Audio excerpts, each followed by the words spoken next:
California Congresswoman Jackie Speier, a Democrat on the House Intel Committee, joins me now. Congresswoman, thank you for being here.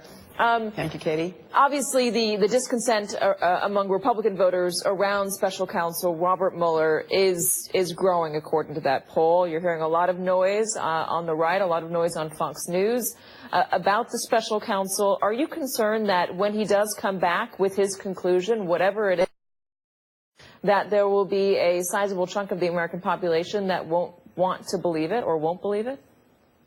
Katie, you know, I think what's happened here is there's been a very systematic character assassination of Director Mueller, Special Counsel Mueller, and he, of course, because he takes his job so seriously and is such an ethical person, he has not spoken out one word. So there is an echo chamber of sorts, and those that want to try and malign him will continue to do so. What he has done is what we would want any special counsel to do. Look at the facts, have them take them where they may.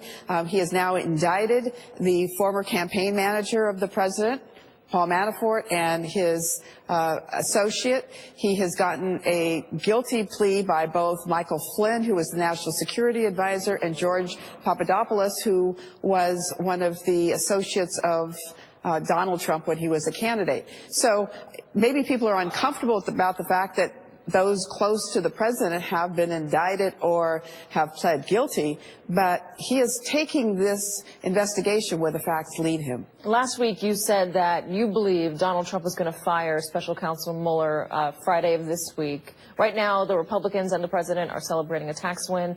Do you think that's still going to happen? So it was a rumor that I had heard last week, and I was very troubled by it because it all sort of fit into pieces like a jigsaw puzzle. You had a concerted effort in the Judiciary Committee to malign the special counsel, to undermine the investigation, to say that there were these emails that had been acquired illegally from the General Services Administration, and that there were two individuals who didn't like Trump that were part of the team, who had been fired over 6 months ago or removed from the team. So it sort of made sense to me. We would probably be out of session. It would be the kind of thing that was very similar to what happened when then President Nixon had the Saturday Night Massacre. So well, he can't just fire Mueller. He'd have to fire a whole line of people at the Justice Department and before he got to somebody that would fire Mueller for him. It's been done before, though. Yeah, it has been done before. You just alluded to it. You were interviewing Deputy Director Andrew McCabe yesterday. Can you share any of what he had to say? I obviously can't because it was a classified interview, but I can just tell you that he was, very informative, forthcoming, answered almost all of the questions that were asked of him, and as you pointed out, it was a very long interview. You have your Intel Committee's report is going to wrap soon, according to Republicans. Are you going to stand by the conclusion?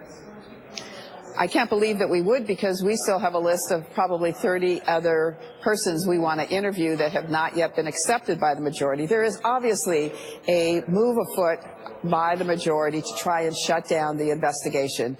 Having 2 or 3 interviews a day is taxing on many on many levels, but it's also not conducive to good interviews. So I'm troubled by the speed with which we're moving and the doubling, tripling up of investigation interviews, and we'll just have to wait and see what the majority attempts to do. California Congresswoman Jackie Speier. Congresswoman, thank you so much.